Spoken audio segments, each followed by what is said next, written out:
Buenos días para todos. El día de hoy trataremos sobre el tema esófago y estómago. Para hoy tenemos varios objetivos entre los del tema esófago y estómago, como lo son la composición anatómica del esófago, túnicas del esófago, lo que es todo lo referente a estómago, su constitución anatómica, cuáles son las glándulas gástricas y el drenaje linfático tanto de esófago como de estómago. Para comenzar, tenemos que el esófago es un conducto cilíndrico muscular tapizado por mucosa que une la faringe con el estómago. Aquí no va a haber ni digestión ni absorción, solo secreción mucosa para poder facilitar el paso del bolo alimenticio desde la faringe o la orofaringe hasta el estómago. El esófago se va a ubicar en el borde inferior del músculo constrictor inferior de la faringe, situado frente al borde inferior del cartílago tricoides. Va a ocupar la región prevertebral en el tercio inferior del cuello y va a penetrar enseguida en el tórax, situado en la región posterior del mediastino superior.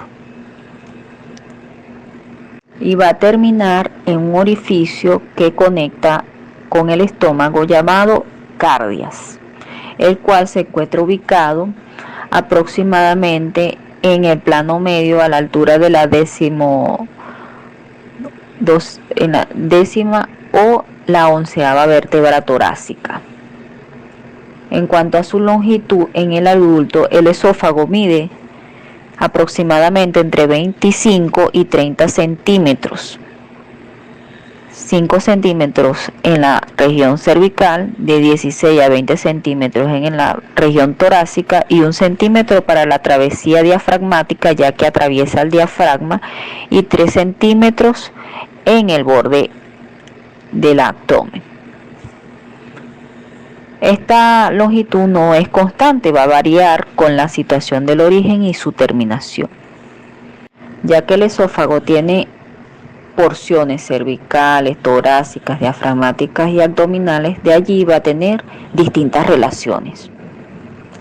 En cuanto a las relaciones cervicales del esófago, tenemos que como este órgano se encuentra en la parte más profunda de la región infrayoidea, entre los cuerpos de la 6ª vértebra cervical y el borde superior de la 2ª vértebra torácica, hacia atrás se va a relacionar con los espacios retroesofágicos, retrovisceral o de Henke. Hacia adelante va a estar en contacto tanto con la tráquea como con la tiroides y la paratiroides, así como con el nervio laríngeo recurrente izquierdo. Lateralmente, el esófago se va a relacionar con la tráquea a la derecha, en su porción derecha. Y en su porción izquierda vamos a ver que se va a relacionar con la arteria carótida común izquierda, con el tronco simpático cervical y con el nervio laríngeo recurrente derecho. En cuanto a las relaciones torácicas del esófago, tenemos que el esófago torácico se va a extender desde la 2ª hasta la 9ª vértebra torácica, y entre sus relaciones posteriores tenemos que el esófago se va a relacionar con el tronco simpático, en vista de que se continúan con los pliegues retroesofágicos o espacios retroesofágicos, y las pleuras, los espacios pleurales que van a contener el conducto torácico, se van a relacionar con este último. Además, se va a relacionar con las arterias intercostales posteriores derechas, conducto torácico y la vena ácigos. Tanto la vena hemiácigos y hemiácidos accesorios van a cruzar la cara posterior de la aorta. del conducto torácico y por ende del esófago. También vamos a ver que se relaciona con el nervio vago derecho. En las relaciones torácicas, en sus relaciones anteriores, tenemos que se va a relacionar con la tráquea, con el bronquio principal izquierdo, a través del cual está unido por las fibras laxas del músculo broncoesofágico y por donde van a transcurrir o a discurrir el nervio laríngeo recurrente izquierdo con sus nódulos linfáticos que lo acompañan. También vamos a ver que se va a relacionar con el pericardio y con el nervio vago izquierdo, así como con el arco de la vena ácigos. Siguiendo con las relaciones torácicas, vemos que el esófago en su porción izquierda, en su relación torácica, tenemos que se relaciona con el arco aórtico, ¿verdad? Por lo que también se relaciona con la arteria carótida común izquierda y con el nervio laríngeo recurrente izquierdo, así como la raíz de la arteria pulmonar izquierda y la aorta. En sus relaciones diafragmáticas tenemos que el esófago en su travesía diafragmática forma lo que se llama el hiato esofágico, que es un orificio muscular del diafragma que constituye un esfínter funcional externo para el esófago, y el cual es lo suficientemente firme como para que las fibras, tanto conjuntivo, musculares y esofágicas, no permitan el desarrollo de hernias hiatales del esófago hacia el intestino.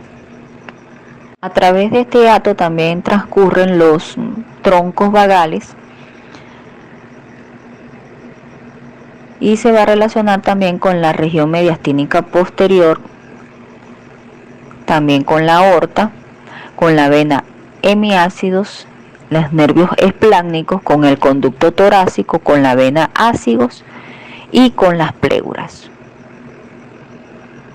En cuanto a las relaciones abdominales del esófago, tenemos que el esófago en su porción abdominal está cubierto por peritoneo solamente en su cara anterior. Este peritoneo en su cara anterior, ¿verdad? Tenemos que el esófago está cubierto por una hoja anterior del epiplón menor. En su borde derecho se va a relacionar con los epiplones.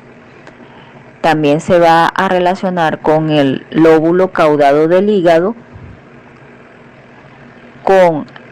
por delante con la aorta, con el tronco vagal posterior,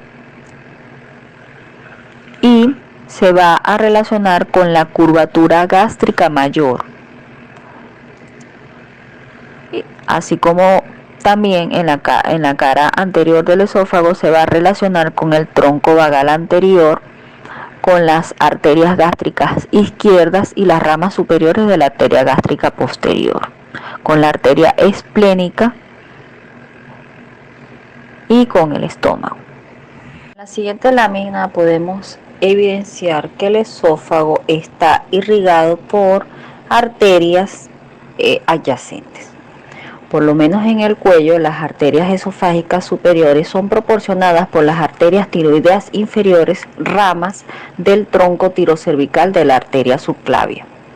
En el tórax, las arterias esofágicas medias provienen directamente de la aorta, de las arterias bronquiales y de las arterias intercostales, de la rama esófago-traqueal de la arteria tiroidea inferior que desciende por la cara lateral de la tráquea cerca de su cara posterior. Esta rama esófago-traqueal se va a anastomosar en la parte derecha de la arteria bronquial, mientras que en la región izquierda lo hace con las ramas originadas de la aorta. En el abdomen las arterias esofágicas inferiores provienen de las arterias frénicas inferiores y de la gástrica posterior. El drenaje venoso del esófago proviene de un plexo submucoso que se continúa con un plexo submucoso del estómago. Las venas en el cuello van a drenar hacia las venas tiroideas inferiores en la región torácica. Las venas esofágicas van a drenar en las venas frénicas superiores, en las venas bronquiales, venas pericárdicas y finalmente por medio de la vena ácido en el sistema cava superior. En el abdomen, las venas esofágicas van a drenar en la vena gástrica izquierda por intermedio de sus colaterales gastroesofágicas tributarias del territorio de la vena porta hepática. Es importante señalar que los plexos venosos submucosos del tercio inferior del esófago establecen una comunicación entre el sistema de la vena cava superior y el sistema porta hepático, que es la anastomosis portocava. En cuanto a la inervación, tenemos que está dada su inervación motora tanto por el sistema simpático como por el parasimpático.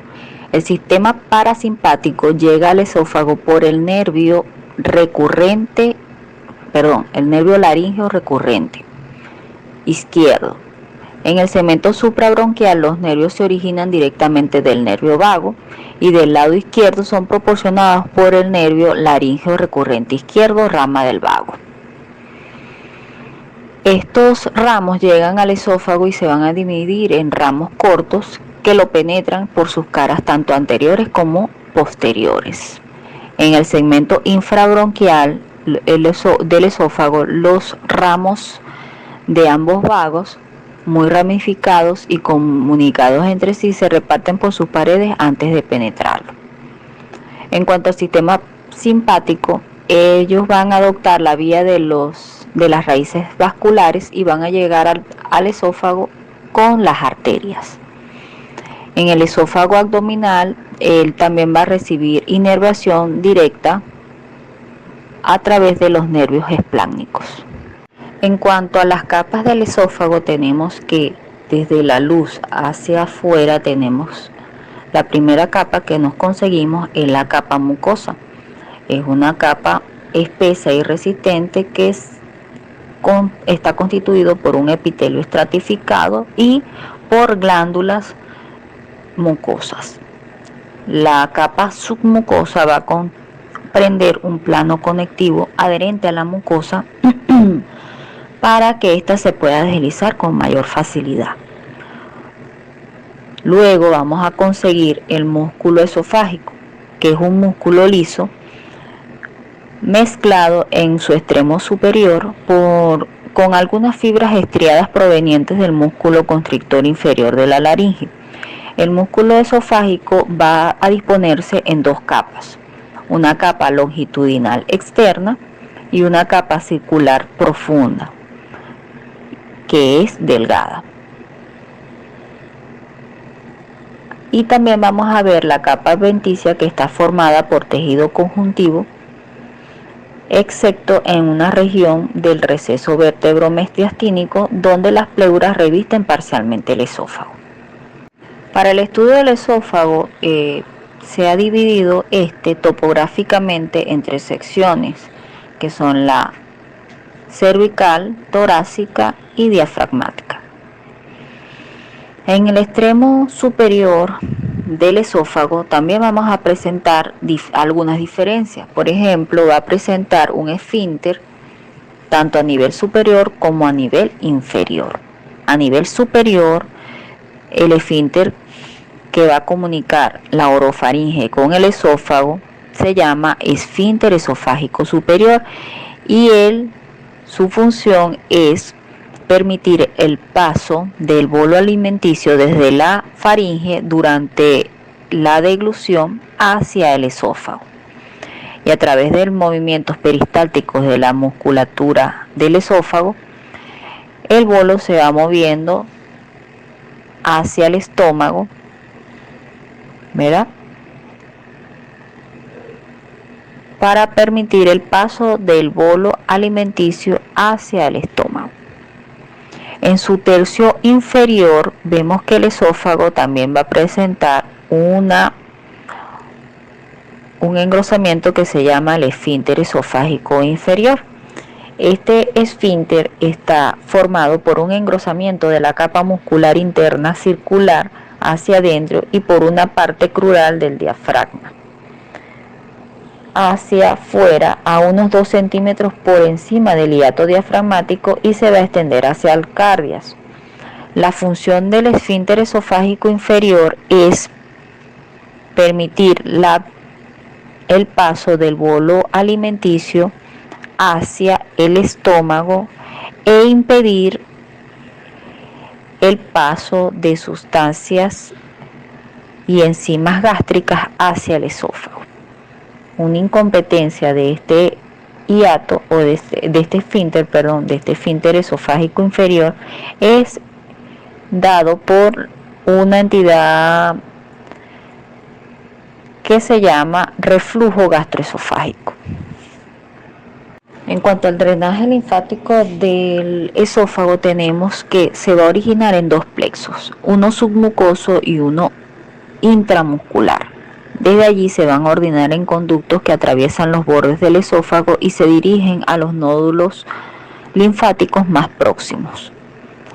Por ejemplo, en toda la extensión del esófago son por lo tanto tributarios de los nódulos linfáticos cervicales, los yugulares superficiales y paratraqueales.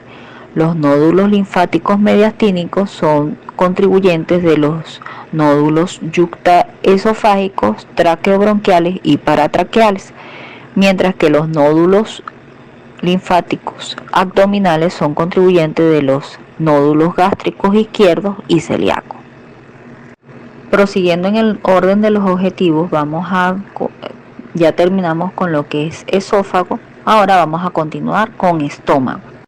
El estómago es un reservorio muscular interpuesto entre el esófago y el duodeno, donde se van a acumular los alimentos y cuya mucosa va a secretar jugos digestivos. Va a ocupar casi todo el hipocondrio izquierdo y gran parte del epigastro. Está situado parcialmente en el receso subfrénico izquierdo, encima del mesocolon transverso, debajo del hígado y del diafragma. Está orientado al comienzo hacia abajo y adelante y luego se acoda hacia la derecha, franqueando el plano mediano. Su forma y su orientación van a cambiar con frecuencia según los tiempos de la digestión y la posición del cuerpo, puesto que el estómago es a la vez extensible y móvil. En cuanto a la configuración externa del estómago, tenemos que se van a describir una porción vertical, una horizontal, dos bordes o curvaturas, que serían la mayor y la menor, y dos orificios, que serían el cardias y el píloro.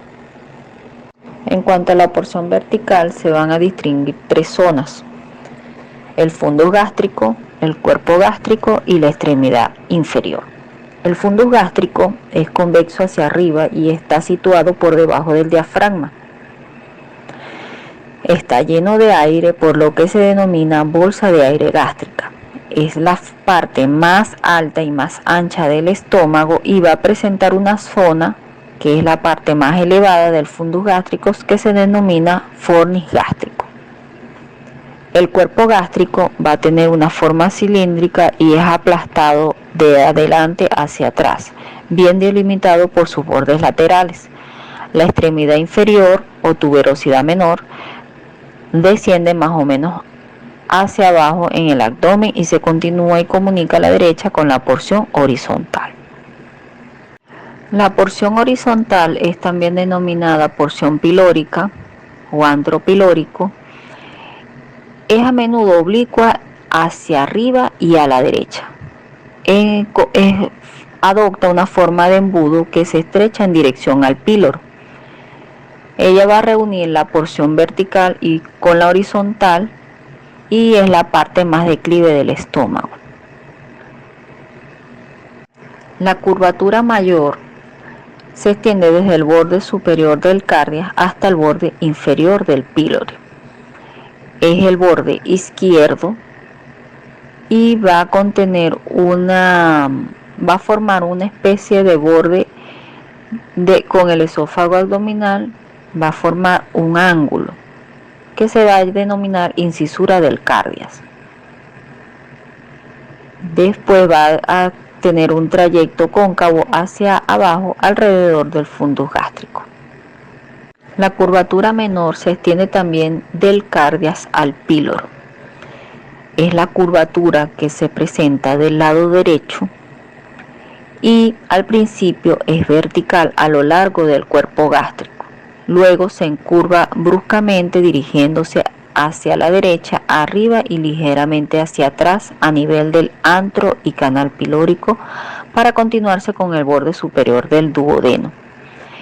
Ella es considerada como el ilio gástrico porque a través de ella llegan los vasos y nervios más importantes del estómago. El cardias es el orificio superior del estómago. Es oval, orientado hacia arriba, adelante y en especial hacia la derecha.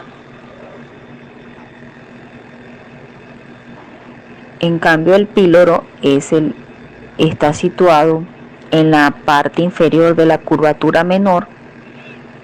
Es el orificio del estómago inferior y está marcado exteriormente por un espesamiento y estrechamiento que corresponde al esfínter pilórico, que es un anillo de músculo liso que se abre o cierra el orificio. Va a controlar la abertura del estómago y permitir el paso del contenido gástrico hacia el intestino. En cuanto a las relaciones anteriores del estómago, tenemos que se relaciona con el diafragma, con los recesos costodiafragmáticos izquierdo, con el pericardio, la cara inferior del corazón y con el lóbulo izquierdo del hígado. Así como también se va a relacionar con los músculos de la pared abdominal anterior, constituido por el peritoneo parietal, más que todo por el peritoneo parietal. En la región del epigastrio, el estómago se puede proyectar en un área triangular limitada denominada triángulo de la V. Este triángulo está, como lo dije, limitado por el borde anterior del hígado, por el borde condral izquierdo y por una línea horizontal imaginaria que une los novenos cartílagos costales. En las relaciones posteriores del estómago podemos decir que, en vista de que este está desprovisto de peritoneo en la región posterior, él se va a relacionar con la arteria gástrica izquierda, con el ligamento gástrico frénico, así como también con la glándula suprarrenal izquierda y el riñón izquierdo. En cuanto a las relaciones del segmento inferior del estómago, tenemos que se relaciona con el epiplón, con el peritoneo parietal posterior, con el mesocolon transverso, con el páncreas, cola, tanto el cuerpo como la cola, así como el mesocolon transverso, y con la flexura duodeno-yeyunal. La curvatura mayor del estómago se relaciona en su fundus gástrico con el vaso. Está tapizado por peritoneo y se relaciona con la cara visceral del vaso, donde va a dejar su impresión, llamada impresión gástrica sobre el vaso. También se va a relacionar con el ligamento gastroesplénico, con los vasos gástricos cortos, vasos gastroomentales izquierdos y ligamento gastrocólico, así como las arterias y venas gastroomentales derecha e izquierda. La curvatura menor se va a relacionar con el epiplón menor y con la arteria esplénica originada en el tronco celíaco, así como también con las arterias hepática común, esplénica y gástrica izquierda, con la vena cava inferior, con los ganglios celíacos del plexo celíaco y sus numerosas redes nerviosas. El cardias, por su parte, se va a relacionar con el nervio vago izquierdo, como va a estar peritonizado, va a relacionarse también con el lóbulo izquierdo del hígado, con el diafragma, con el nervio vago derecho, el hiato aórtico del diafragma, con el esófago abdominal, con el epiplón menor, la región celíaca y la arteria gástrica izquierda, con el hígado, con el fundus gástrico. El cardias está provisto de peritoneo en su porción anterior, mas no en la posterior, mientras que el píloro está cubierto tanto anterior como posterior en sus dos caras por peritoneo y se va a relacionar con el epiplón menor, al hígado, al colon transverso, a la porción retrogástrica del epiplón menor y hacia la vesícula biliar. En cuanto a la vascularización del estómago, tenemos que la irrigación va a estar dada por el tronco celíaco. El tronco celíaco se va a originar de la cara anterior de la aorta abdominal a nivel de su travesía diafragmática. Es un tronco voluminoso de aproximadamente 6 milímetros de calímetro promedio que desciende hacia la derecha y luego en un trayecto de 10 a 15 milímetros promedio se divide en tres ramas terminales, que son la arteria gástrica izquierda, la arteria esplénica y la arteria hepática común, siendo estas tres las que irrigan el estómago. En cuanto al drenaje venoso del estómago, tenemos que las venas están originadas en la red submucosa e intramuscular. Son satélites de las arterias, pero no existen más que una sola vena por arteria. Ellas se van a agrupar en tres sistemas, que son los círculos de la curvatura menor, círculos de la curvatura mayor, las venas gastroesofágicas anteriores y venas gástricas posteriores. El círculo venoso de la arteria de la curvatura menor se encuentra en el epiplón menor y está dado por la vena gástrica izquierda y la vena gástrica derecha. El círculo venoso de la curvatura mayor está situado en el ligamento gastrocólico y está dado por la vena gastroomental derecha, que recibe a las venas gástricas, las venas omentales y las venas subpilóricas. El tronco venoso recibe en general a la vena cólica derecha superior delante de la cabeza del páncreas para formar el tronco gastrocólico que termina en el flanco derecho de la vena mesentérica superior. En cuanto a las venas gástricas posteriores, tenemos que drenan sobre el grupo de la vena gástrica izquierda, que posteriormente va a desembocar en la vena esplénica. El drenaje linfático está dado por tres grupos. El grupo de los nódulos linfáticos de la curvatura menor, los nódulos linfáticos de la curvatura mayor y los nódulos linfáticos del fundus gástrico. Ellos son originados en la submucosa y los colectores linfáticos son extremadamente numerosos bajo la serosa y van a drenar en los nodos linfáticos.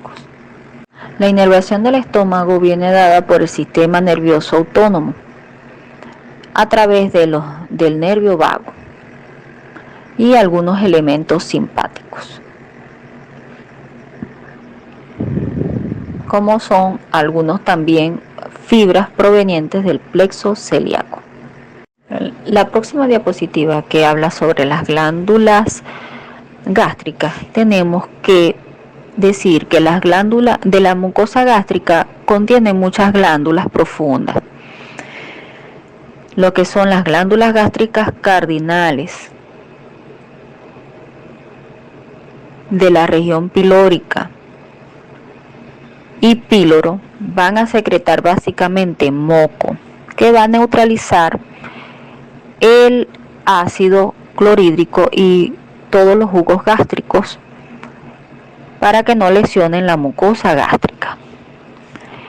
A nivel del fondo y cuerpo del estómago se van a encontrar glándulas compuestas por dos tipos de células: las células parietales u oxínticas, las cuales van a secretar ácido clorhídrico y factor intrínseco. El factor intrínseco es importante para la absorción de la vitamina B12, la cual va a actuar sobre la médula ósea para la liberación de eritrocitos o la maduración de los eritrocitos. Mientras que las células principales simógenas o pépticas también van a secretar lo que es el pexinógeno. Todas estas secreciones gástricas van a formar o van a ayudar a la digestión de los alimentos y a la formación o transformación del bolo alimenticio en quimo.